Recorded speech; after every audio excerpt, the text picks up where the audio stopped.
Hello, नमस्कार। क्या हाल है सभी के। अजीब सा दौर चल रहा है ना। कठिन भी है। इकोनॉमी, काम, ये लॉकडाउन, ये वायरस, ये आपस में इतनी दूरी, बहुत अजीब वक्त चल रहा है।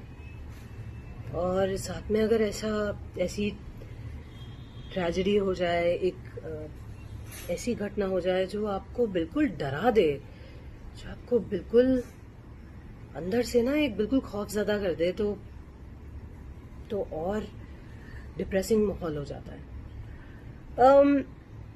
मैं ऑफ कोर्स आप जानते हैं कि इसका संदर्भ सुशांत सिंह राजपूत के संदर्भ में मैं ये बात कर रही हूँ, लेकिन मैं मेंटल इलनेस और सुशांत के बारे में उन्होंने ऐसा क्यों किया, इस बारे में मैं कोई टिप्पणी नहीं देना चाहूंगी, क्योंकि मैं नहीं जानती थी कि उन्होंने ऐसा क्यों किया। इसलिए मैं उनको वो रिस्पेक्ट, वो डिग्निटी जरूर देना चाहूंगी, क्योंकि हम सब उनसे बहुत इंस्पायर्ड थे।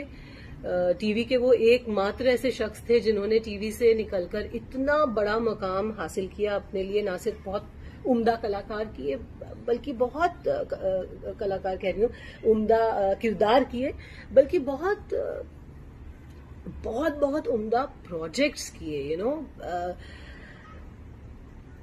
जितने उन्होंने अलग अलग प्रोजेक्ट्स किए, मेरे ख्याल से बहुत सारे टीवी एक्टर्स ख्वाब में सोचते हैं कि यार ऐसा एक प्रोजेक्ट, ये मेरा ड्रीम रोल है। उन्होंने तो कई सारे किए ऐसे, और इतना हासिल करने के बाद उनका मानसिक रोग कितना उन पे हावी था, मैं ये सोच के भी डरती हूँ। इसलिए मैं बिल्कुल इस स्थिति में नहीं हूं कि मैं उन पे कोई टिप्पणी करूं। लेकिन हाँ, मैं उन लोगों से इस वीडियो के माध्यम से बात करना चाहती हूँ जो मेंटल हेल्थ या मेंटल इलनेस, मानसिक रोग से गुजर रहे हैं, उसका शिकार हैं।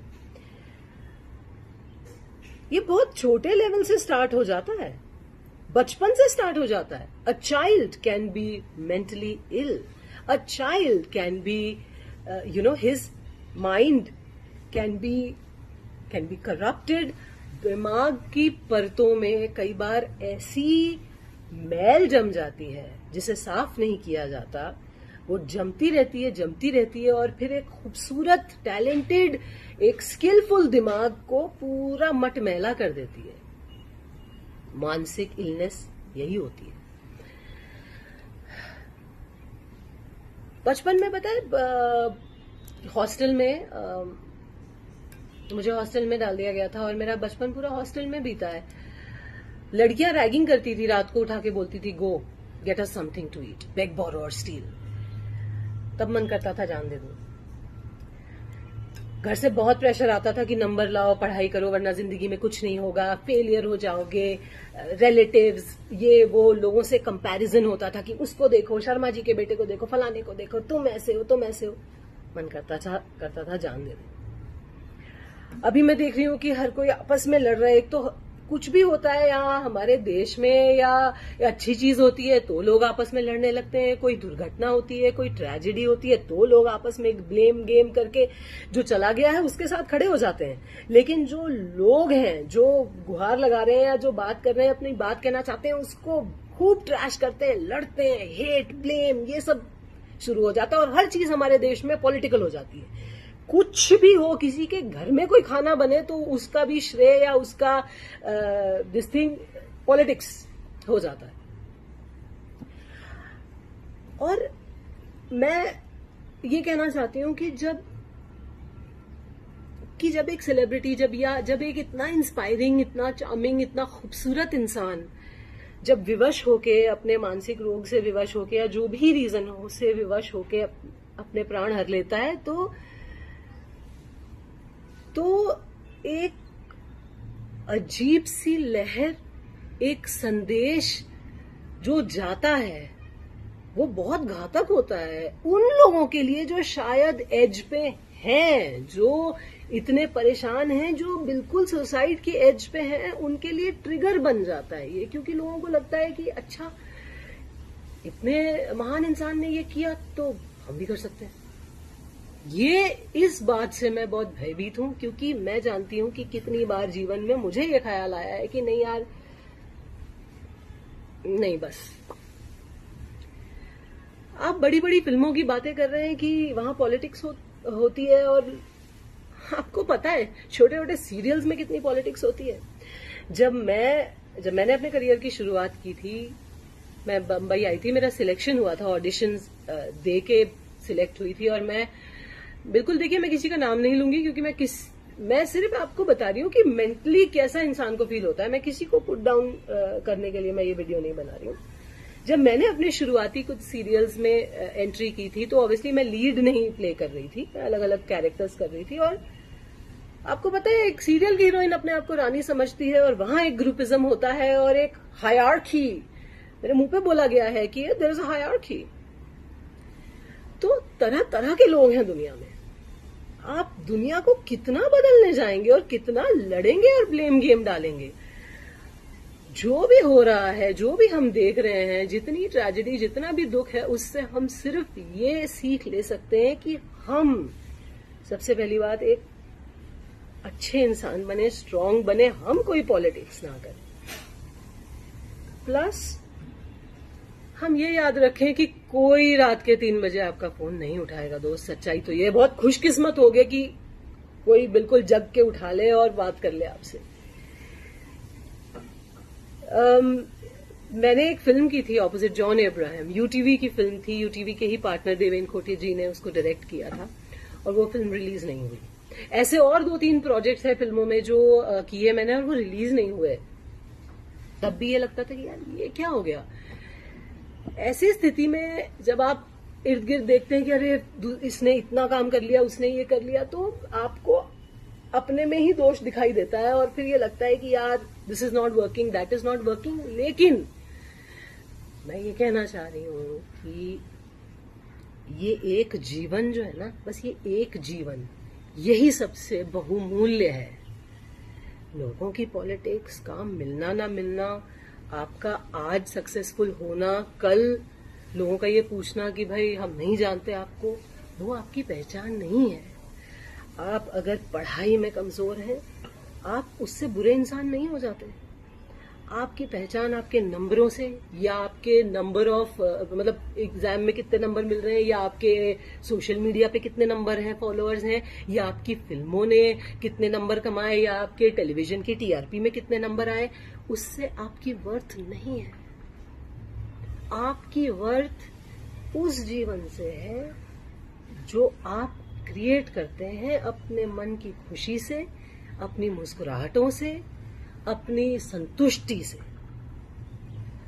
So all I'm trying to tell everyone here is that please love yourself, क्योंकि कोई मसीहा किसी को बचाने नहीं आता। आपको सब अपना हीरो खुद बनना पड़ता है। B the hero of your life, of your story. जो चला गया हम उसके साथ खड़े हो जाते हैं, उसके लिए खड़े हो जाते हैं, लेकिन जब कोई जीवित रह के गुहार लगाता है, बात करता है, उसकी हम नहीं सुनते।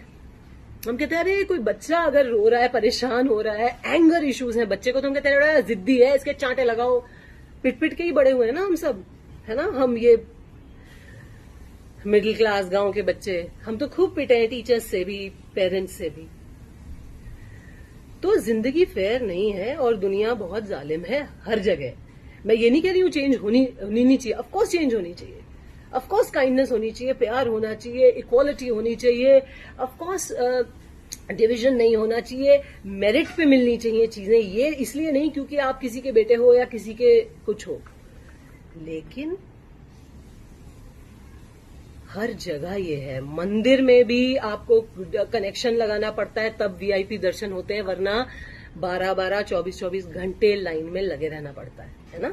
स्कूल के एडमिशन के लिए डोनेशन से लेकर, अप्रोच से लेकर, कांटेक्ट लगाओ तब अच्छे स्कूल में एडमिशन होता है ना। ये सही नहीं है, लेकिन ये होता है। इन चीजों से, पॉलिटिक्स से, या कुछ लोगों ने, आपको पता है कितनी गंदी बातें मैं और मेरे जैसी बहुत लड़कियां ट्विटर पे देखती हैं, पढ़ती हैं अपने बारे में। आज सुबह मैंने पढ़ा, किसी ने ट्वीट किया था कि अरे तुम मर जाओ, नो वन केयर्स। ये लिखा था किसी ने और मैंने बस उस इंसान को ब्लॉक कर दिया, क्योंकि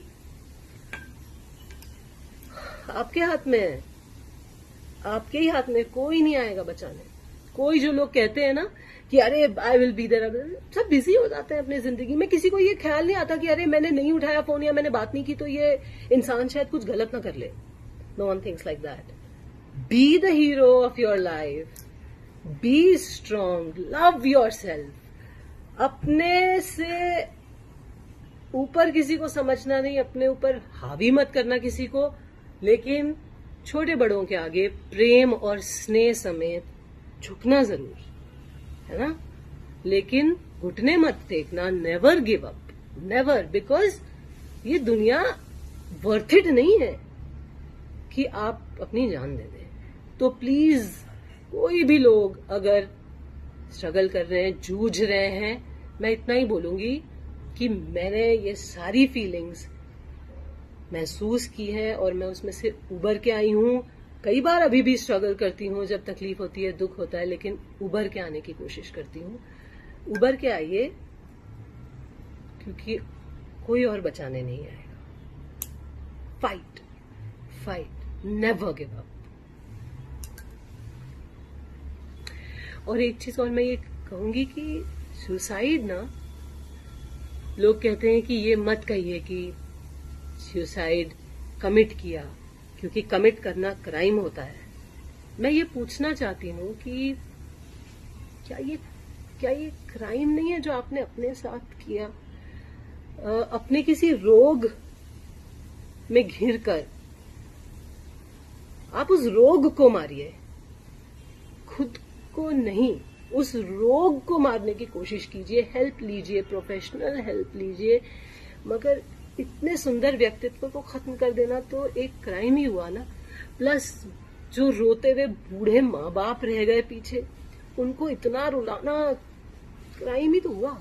या जो भाई बहन, जब कभी उनका जीवन नॉर्मल नहीं होगा, वो रोज एक डर से उठेंगे कि यार हमें कोई कमी, वो अपने से पूछेंगे कि हम में कमी थी जो हमारा प्रियजन,